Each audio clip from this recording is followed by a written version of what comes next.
commencer sans plus attendre avec la première partie dédiée à la place de l'intelligence artificielle dans la dermatologie. Et pour en parler, nous sommes heureux d'être avec le professeur Zhuang et le docteur Bataille. Bonjour à tous les deux. Bonjour. Merci d'être là. Professeur Zhuang, vous êtes professeur de dermatologie au GHU Paris-Saclay-Ambroise Paré. Docteur Bataille, vous êtes, quant à vous, dermatologue à l'hôpital Saint-Vincent-de-Paul à Lille. Et on va évoquer ensemble le sujet du parcours de soins. Avec une première question, le rôle de la télédermatologie et de l'intelligence artificielle dans les parcours.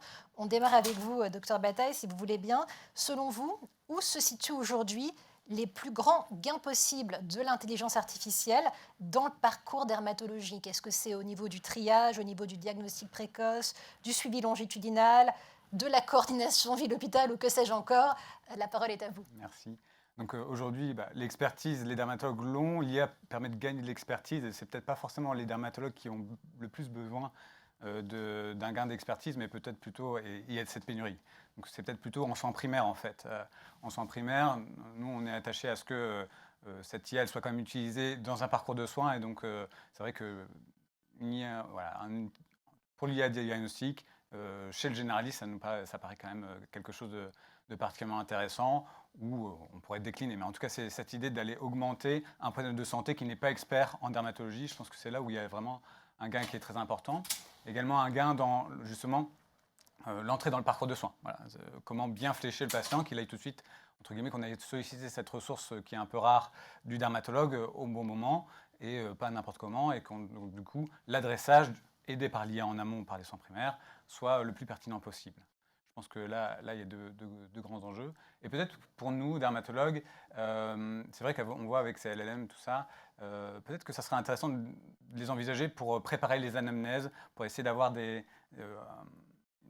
ce temps d'écoute qu'on a un peu tendance à parfois un peu raccourcir ou balayer, d'essayer vraiment de, pourquoi pas, de tenter de voir si c'est LMM chez certains patients qui auraient cette appétence. Voilà, ils expliquent leurs symptômes, ils expliquent leurs plaintes, et nous on a un condensé derrière du besoin spécifique du patient plutôt que d'essayer d'appliquer toujours la même médecine au patient en lui coupant la parole toutes les 3 secondes. Ça pourrait peut-être être quelque chose d'intéressant. Une piste à explorer. Donc, on le sait, la performance des modèles, elle dépend de la qualité et de la diversité des datasets. Professeur Zhuang, où est-ce qu'on peut situer aujourd'hui les plus grands défis? Est-ce que c'est sur les annotations, sur la qualité des images ou encore sur la représentativité?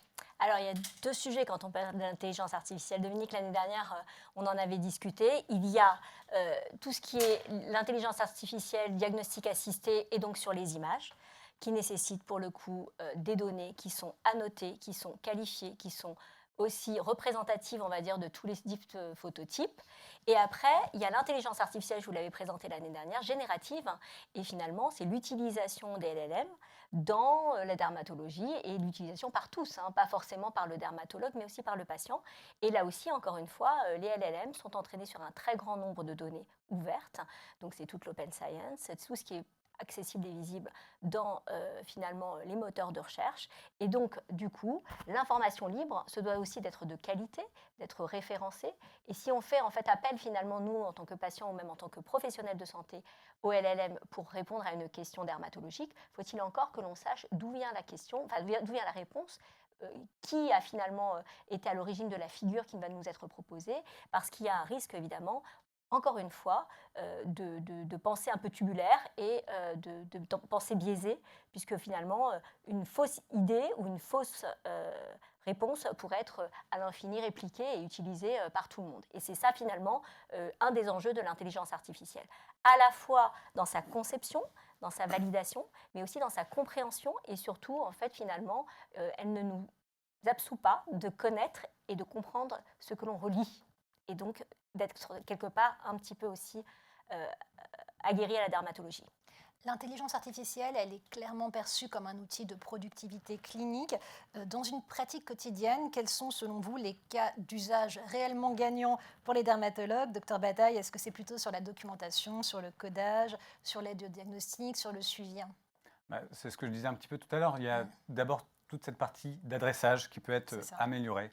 Donc par le soin primaire, c'est ce que je disais. Peut-être également par les patients qui pourraient l'utiliser, mais plus ou moins bien. Donc je pense que mettre l'intelligence artificielle dans les soins primaires, c'est vraiment un enjeu majeur. Et puis après, pour le quotidien du dermatologue, Aujourd'hui, ce qui se voit beaucoup, en tout cas ce qui prend de la place, c'est tout le côté bureautique, assistance, j'appelle bureautique, administratif, bref, peut-être pas ce qui est directement rattaché aux soins, contrairement à ce qui nous fait un peu, voilà, ce qui est assez, ce qui fait de l'affichage, c'est l'intelligence artificielle qui fait du diagnostic, etc.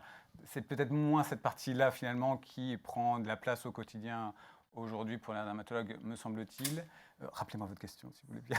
La question, c'était de savoir quels sont, selon vous, les cas d'usage réellement gagnants dans une pratique quotidienne pour les dermatologues.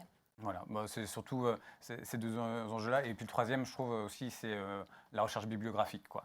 Il pourrait y avoir une aide importante dans cet axe-là pour gagner du temps. Aujourd'hui, il y a une telle masse de production d'articles scientifiques, c'est vraiment compliqué de... Puis moi, je ne sais pas très bien faire, je ne suis pas universitaire, je ne suis pas très bon pour faire de la recherche bibliographique et pas perdre mon temps 1 heure pour une question.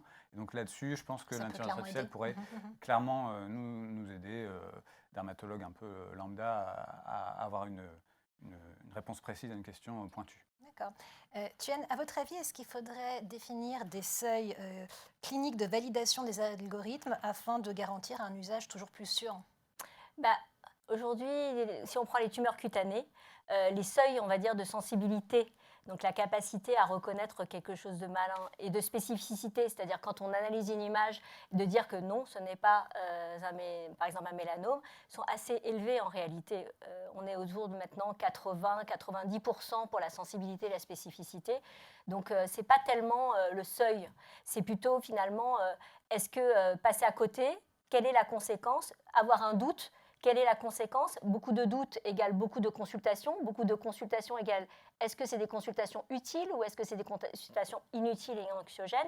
Et donc, je pense que, évidemment, les seuils sont aujourd'hui, en tout cas, je ne vois pas un industriel proposer des algorithmes qui iraient en dessous de 85 ou 90% de sensibilité et de spécificité, mais pour autant, il faut savoir finalement à partir de quelle qualité d'image. Et c'est beaucoup plus facile, en fait, quand on est le propre constructeur du matériel d'acquisition que lorsqu'on traite, en fait, des données natives faites par tout le monde, quoi.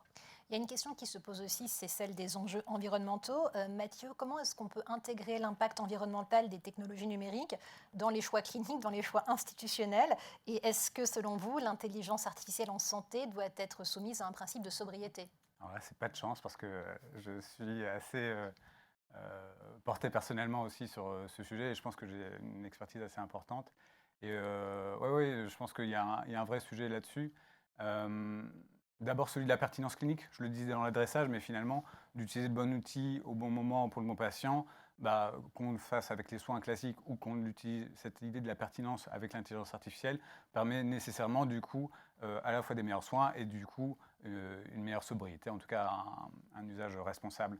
Finalement, ce mot peut-être responsable, il permet à la fois de comprendre et d'utiliser à bon escient l'outil et aussi de voir également tous ces impacts justement environnementaux et sociétaux. Et c'est vrai que il y a aussi du côté des concepteurs, donc je parlais beaucoup utilisateurs parce que médecin, preneur de santé, etc. Donc l'utiliser au bon moment, à bon escient, mais aussi du côté concepteur où on peut faire concevoir de manière un peu plus frugale, un peu plus sobre, en tout cas dans la conception des algorithmes, etc. Et dans l'utilisation des centres de données, il y a des choses à faire de ce côté-là également pour être plus responsable, pour être plus sobre et même de façon un peu plus macro, et là c'est le côté un peu plus expert de l'environnement, etc., qui va avoir. On sait qu'aujourd'hui, les centres de données ont une consommation qui est absolument exponentielle, qui est absolument non soutenable. On sait que voilà, on a dépassé cette des 9 limites planétaires. On sait que vraiment de ce côté-là, sur l'environnement, ça ne va pas du tout. Et du coup, l'intelligence artificielle est en fait, c'est un accélérateur de tendance. Et mis dans le système d'aujourd'hui, ça va accélérer la tendance d'aujourd'hui à aller vers le crash environnemental et vers l'accroissement des inégalités. Donc cette IA, elle doit être utilisée justement avec parcimonie, avec sobriété dans ce système-là. C'est vrai qu'on parle beaucoup de performance, mais dans ce monde qui va aller vers, malheureusement, peut-être des crises qui vont se succéder, environnementales, géopolitiques, on peut les succéder, économiques, etc. Et bien peut-être que de voir la performance, mais pas que la performance, parfois aussi la robustesse, ça serait intéressant pour le côté environnement, mais aussi finalement pour tous les autres aspects. Et puis même quand on a une boîte et qu'on pense robustesse, finalement, ça permet de passer des caps de crise économiques ou autres. Il a été beaucoup question toute la matinée dans la conférence que j'ai co-animée avec Jérôme Leleu de formation. Il y a d'ailleurs des ateliers aussi qui sont consacrés à la formation cet après-midi. Je reviens à la question des datasets avec vous. Tuan, quelle place est-ce qu'on peut donner aux datasets dans la formation continue et dans la montée en compétences des dermatologues face à l'intelligence artificielle? Alors, un dermatologue, c'est aussi lui-même une intelligence qui devient artificielle, en fait. Hein. Et tout l'enjeu de toutes les intelligences artificielles, quelque part, c'est finalement de pouvoir reproduire le raisonnement que peut avoir un médecin. Or, finalement, nous, les médecins, plus on a vu de cas, plus on a été confronté à un cas, plus on s'est trompé sur le cas, plus on a une réflexivité, meilleur on est. Donc l'enjeu des datasets, en réalité, c'est d'avoir une grande quantité, par exemple, d'images et d'apprendre la dermatologie différemment. Je dis habituellement qu'il fallait peut-être 30 ans avant pour un professeur en dermatologie pour bien connaître une maladie, parce que finalement, il avait étudié de sa physiopathologie la plus simple jusqu'à finalement ses plus grandes complications et ses innovations thérapeutiques. Aujourd'hui, avec la télédermatologie, je suis exposée à énormément de cas, finalement, beaucoup de situations, et donc à moi de savoir finalement bien prendre les décisions, et donc probablement que l'enseignement de la dermatologie dans les prochaines années, ce ne sera pas simplement de voir des patients au lit et d'examiner évidemment toujours les patients, sachant que maintenant on est plutôt dans des approches de simulation. Hein. On ne fait plus la première fois sur le patient directement, on est finalement avec des environnements augmentés, des environnements déportés. Et donc probablement que les datasets, les images bien annotées, ce sera une manière d'apprendre la dermatologie et de finalement entraîner les cerveaux humains à devenir à la fois des intelligences artificielles en leur capacité à reconnaître des diagnostics, mais à la différence de l'IA, c'est que lui, le dermato, il saura quelque part que dans une photo, derrière une photo, il y a eu un autre cas où il s'est trompé, on lui en aura montré plusieurs, et peut-être que dans la vraie vie, finalement, il convoquera, il verra les patients et il ne se contentera pas simplement d'un oui-non. Et c'est ça notre enjeu, à la fois de créer ces belles bases de données, et pour la formation, et pour l'enseignement, et aussi finalement pour les patients, pour que les patients puissent mieux aujourd'hui même voir et comprendre ce que sont leurs lésions de peau. Et pour nous, en tout cas, clairement, c'est un moyen d'accélérer aussi la manière dont on apprend une discipline. Et Tuan, c'est fascinant ce que vous dites. Vous pensez que la subjectivité d'un médecin va pouvoir interagir avec ces bases de données qui seront énormes? Évidemment, aujourd'hui, finalement, c'est quand je sais que je me suis trompée que je vais changer mon diagnostic la fois d'après. Quand je vais voir une image, une première image, un cas où j'ai fait un diagnostic et qu'on me reconfronte au diagnostic et que je me suis trompée, alors dans une image qui sera un peu similaire, peut-être que le doute se sera insinué dans ma tête et que je ne prendrai pas exactement la même décision que si je n'avais pas eu cette première expérience. Et c'est tout autre enjeu. On n'est pas 1 plus 1 ou 1 contre 1, on est clairement dans une addition de compétences. Et ce que le numérique nous apprend aujourd'hui, c'est qu'à la fois, c'est un formidable outil de démocratie sanitaire, mais il peut aussi, si mal utilisé, encore une fois, nous conduire à notre perte. Alors, on ne va pas rentrer tout de suite dans le détail de la désinformation, parce qu'on va en parler plus longuement plus tard, comme tu l'annonçais tout à l'heure, Dominique, mais je voudrais quand même qu'on aborde le sujet des chatbots avec cette thématique de désinformation, puisqu'avec la montée des chatbots, la question peut se poser de comment est-ce qu'on peut protéger les patients contre la désinformation, tout en offrant en même temps un accès élargi à des conseils fiables. La Société française de dermatologie a-t-elle un rôle à jouer, docteur Bataille? Ça serait bien. Alors peut-être déjà avoir une sorte de plaidoyer public pour une sorte de régulation quand même de certains usages ou de modération des réseaux sociaux. C'est des choses qui peuvent être souhaitées. Et puis également, nous-mêmes, tout simplement, d'investir cette place publique qui était habituellement pas du tout... Voilà, c'est vraiment pas notre habitude, c'est pas notre métier, cœur de métier, que d'aller sur des réseaux sociaux ou sur les médias pour tout simplement peser, créer du contenu, et puis inonder, c'est peut-être pas le bon mot, mais en tout cas peser et proposer déjà de la vraie information face à la désinformation, tout simplement d'exister. C'est une des choses que nous, on peut faire. Et voilà, on essaye de pousser un peu vers cette voie-là. La Société française de dermatologie a une petite... C'est pas un très gros truc, ça a une inertie, c'était très axé sur la recherche. Donc de voir des choses un peu plus larges Ça met un peu de temps à se transformer, mais il y a déjà le site Dermato-Info qui existe, qui essaie de prendre de l'ampleur, qui essaie d'investir les réseaux sociaux. Et donc voilà, je pense que c'est vraiment... Et puis il y a la Société française de dermato, et puis il y a des dermatologues à leur nom propre qui peuvent investir ce champ public, et c'est des nouveaux métiers qui arrivent et qui existent.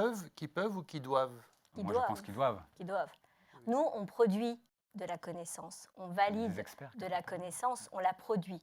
La Société française de dermatologie, si vous avez déjà visité son site internet, vous avez énormément de... Je parle sur le site à la fois ouvert grand public, bien sûr, celui pour les patients, mais aussi le site ouvert professionnel. Alors, il y a un certain nombre de documents qui ne vous seront accessibles que si vous êtes membre, mais en réalité, il y a énormément d'informations. Il y a des fiches d'informations pour les patients, il y a des recommandations faites par des experts, par les groupes thématiques dans des pathologies, notamment de la Société française de dermato.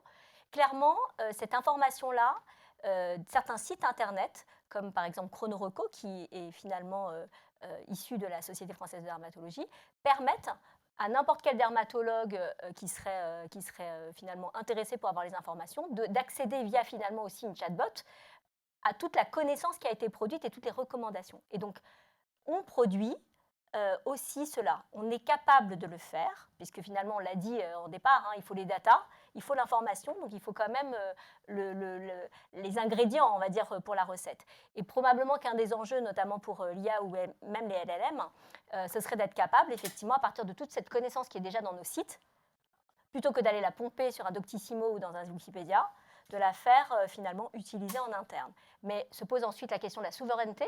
Est-ce que pour faire cela, on a envie d'utiliser un modèle qui est déjà, même s'il est dans sa version pro, bien entraîné, mais qui serait anglo-saxon et dont on ne sait pas demain où seront les données, par qui elles seront utilisées, ou est-ce qu'il faut qu'on puisse investir ce champ-là avec des acteurs européens qui nous permettraient notamment de rester souverains et de savoir que toute cette intelligence que l'on a produite et qu'on pourrait utiliser continuera à nous appartenir.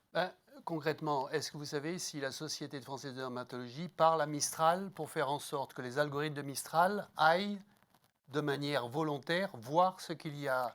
Pas particulièrement. Ouais. Mais c'est peut-être une prochaine étape. Mais c'est probablement une prochaine étape. Et nous, les universitaires, dans chaque discipline, on est déjà approchés sur les facultés. C'est même pas qu'on est approché, on peut être amené déjà à travailler avec justement des groupes pour l'enseignement du numérique. Encore une fois, là, on parle de la dermatologie, c'est important, c'est le sujet de la dermatologie, mais apprendre à utiliser le numérique quand on est un professionnel de santé, être critique sur son utilisation et la décrypter, c'est pas trivial. C'est pas trivial, on l'illustrera avec Giliana. Et en fait, ça, c'est le rôle des universités pour le coup. Alors, c'est jamais évident de se projeter dans l'avenir. Évidemment, nul n'est devin. On va quand même essayer de se projeter en 2030. C'est pas si loin, c'est dans 4 ans. Si vous deviez imaginer l'un et l'autre la dermatologie française en 2030 avec l'intelligence artificielle, quel changement concret aura, selon vous, le plus impacté la vie des patients? Alors, justement, je pense que c'est d'abord pour le patient lui-même, son usage, voilà, le patient va utiliser l'intelligence artificielle avant même de voir un médecin, avant même de consulter. Et donc ça, je pense que ça va révolutionner la relation médecin-malade, le positionnement de l'un et de l'autre, et le soin au quotidien. Donc ça va vraiment être très structurant. Après, votre question, elle est vraiment sur le changement. Oui, sur l'impact, sur l'amélioration, d'ailleurs, sur l'impact positif, en fait. Alors, Comment ça ce impacte changement-là, positivement? il est positif ou négatif, il peut avoir les deux, quoi. C'est justement, c'était aussi la question que je voulais vous poser à tous les deux. Il y a le changement positif et puis il y a le risque le plus Ouais. important que vous voyez émerger Donc, en avec tout cas, ça, l'intégration. voilà, l'utilisation par le patient des LM, etc., va être structurellement un bouleversement, et ça peut être positif comme négatif, clairement. Et puis après, voilà, si on arrive à implémenter l'intelligence artificielle au bon endroit, au bon moment, dans le parcours de soins, là, ça peut vraiment nous aider dans notre quotidien, dans notre pratique clinique, face à cette pénurie annoncée et qui est déjà là. En effet, ça sera, je pense, un des enjeux prioritaires de réussir à mettre cet outil qui est potentiellement très puissant là où il pourrait vraiment être utile pour les patients, quoi. C'est ça peut-être la petite transformation à réussir à faire, à mettre dans le parcours de soins cette intelligence artificielle au bon endroit. Et vous, Tuan, si on essaie d'adopter cette double focale, d'un côté, le risque le plus important que vous voyez émerger effectivement avec l'intégration massive de l'intelligence artificielle dans votre spécialité, donc ça c'est pour le côté négatif, et l'impact le plus positif qui va le plus améliorer la vie des patients, qu'est-ce que vous diriez? L'impact le plus positif, et ce n'est pas que pour les patients, c'est pour nous, hein, c'est la démocratie sanitaire, c'est la limitation des tâches répétitives, c'est lutter contre finalement tout ce qu'on n'a pas envie de faire. Et en fait, finalement, le plus gros danger, c'est de devenir fainéant. Aujourd'hui, finalement, c'est tellement plus facile d'aller demander à une chatbot une question que d'aller chercher dans un moteur de recherche la même question et d'aller lire tous les liens et de savoir finalement faire le tri.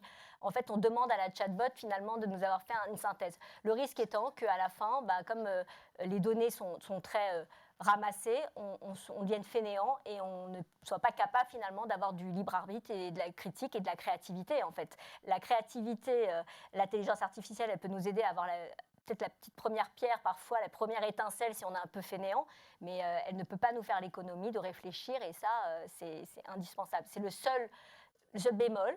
Et plus on avertira les gens sur la nécessité d'apprendre à réfléchir et à continuer à réfléchir, en fait, plus on sera de bons utilisateurs de quelque technologie qu'elle soit. Juste, si je peux me permettre, je dressais au début le bouleversement que ça va être positif ou négatif. Quoi qu'il en soit, je pense que ça aura un impact positif. Peu importe l'usage que les gens en font, finalement, c'est cette idée d'empowerment, ou en tout cas d'empouvoirment, si on veut utiliser un mot français, des patients qui vont peut-être plus s'intéresser à leur santé. Donc ça, peu importe comment ils l'utilisent finalement, mais au moins ils deviendront un peu plus acteurs de leur santé et peut-être même ils pourront trouver du coup des éléments positifs pour soit leur pathologie, soit leur on va dire parcours de soins, prise en charge, gestion des médicaments et ça. Même si finalement il peut y avoir ce que moi je qualifierais comme des mésusages, finalement ça remet le patient dans la dynamique de soins, dans la dynamique de santé et pas juste de soins curatifs, etc. Et ça, finalement, peu importe comment il l'utilise, ça replace un élément positif quoi qu'il en soit. Fascinant. Tuan, vous avez parlé de libre arbitre. Je me souviens qu'il y a quelques années, Harald Kittler avait présenté, je lui avais demandé de faire une présentation sur libre arbitre et décision dermatologique. Alors l'an prochain, si vous êtes d'accord, on remettra ce sujet. Mais pour être libre, faut-il encore avoir conscience de l'environnement dans lequel on est? Exactement. Et le risque que l'on a si on n'a pas appris à observer quelque chose et que finalement on ne voit que ce qu'on nous a montré, c'est de ne voir que ce qu'on nous montre et de ne plus être capable de voir ce qui était à côté. Ouais. Et c'est ce qui fait que nous sommes créatifs, notre capacité à voir le à côté et pas simplement d'appliquer à la lettre, que ce soit des recommandations ou des décisions. Je terminerai sur ce point qui est justement la décision médicale. La décision médicale, c'est quelque chose de très angoissant pour les patients parce qu'on se dit toujours finalement... Est-ce que si ça avait été quelqu'un d'autre, dans une autre situation, mon cas aurait été traité différemment, j'aurais été peut-être pris en charge plus vite, etc. Évidemment que ça peut jouer, l'environnement dans lequel on est, et c'est bien pour ça que dans certaines maladies comme les cancers, aujourd'hui on a des réunions de concertation pluridisciplinaires. Le plan cancer, il y a quelques années, a mis en place justement la capacité des professionnels à se réunir pour pouvoir discuter des cas complexes. Et c'était tout au début dans le cancer, mais aujourd'hui on voit ça dans des maladies inflammatoires, dans le verneuil, dans le psoriasis, dans tous les cas complexes finalement où maintenant il y a tellement de traitements. La capacité de discuter les cas et de pouvoir appliquer, on va dire, une décision juste à plusieurs, c'est ce qui est promu et c'est ce qui est promis finalement par la démocratie sanitaire aux patients. Or finalement, peut-être cette intelligence qui est prise collective, on pourrait imaginer aujourd'hui que toutes les décisions, vous voyez, de CRCP, elles puissent être restituées à un moment donné pour, sur une prochaine situation, voir si on aurait appliqué finalement la même prise de décision au regard de toute la connaissance de la science et du cas particulier du patient. Et ça, c'est un champ probablement aujourd'hui qu'on n'expose pas assez, mais qui est en réalité là où on aurait envie d'aller, en tout cas à titre personnel. Quand on parle de médecine personnalisée, c'est aussi ça, hein, c'est la médecine des indicateurs personnels, mais c'est aussi la médecine de la décision. Et finalement, on voudrait à la fois une décision personnelle, alors qu'en fait, on voudrait une prise en charge universelle. Et je vous laisse réfléchir sur ces quelques mots. Je vais rebondir sur autre chose pour conclure. Moi, personnellement, je suis fasciné par les progrès que font les grands de la tech américains qui ne s'embarrassent pas de questions de souveraineté ou de l'écosystème dans lequel on vit. Pour moi, aujourd'hui, il y a deux sociétés qui sont vraiment en avance. C'est d'une part Amazon, mais ce n'est pas uniquement par rapport à la dermatologie ou la peau. Amazon, depuis 6 ans, a construit une infrastructure volontaire, calculée, déterminée pour intégrer le plus en amont possible le patient. Il a toutes les données déjà, donc il sait très bien comment le consommateur patient interagit. Il est capable maintenant de faire un télédiagnostic parce qu'ils ont la plateforme. Et ils sont capables maintenant, au travers de ce télédiagnostic, faire une prescription. Et Amazon livre les médicaments, que ce soit pour des malades chroniques ou pour une médication sur une simple bobologie. Premier exemple.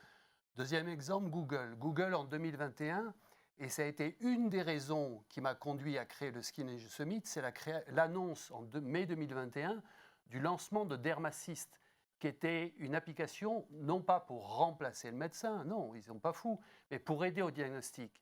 C'était une technologie fantastique, mais un grounding dermatologique nul. Ça a été arrêté, non-stop, c'était fini.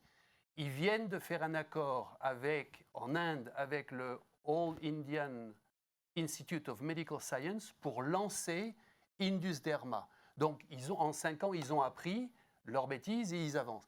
Est-ce que vous pensez que des initiatives comme ça peuvent un jour impacter la dermatologie en France, puisqu'on est en France ? Complètement, oui, c'est tout à fait possible. Mais voilà, c'est des choix de société aussi après, au bout d'un moment. Parce que aujourd'hui, la prescription, il y a la responsabilité, il y a l'histoire de prescription.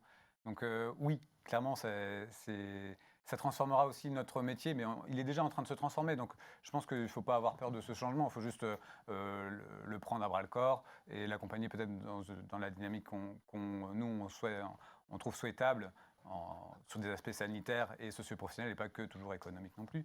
Donc, mais oui, la transformation, elle est là, il faut la prendre. Jusqu'où ça ira, à quelle vitesse ça ira, est-ce qu'on se mettra des limites ?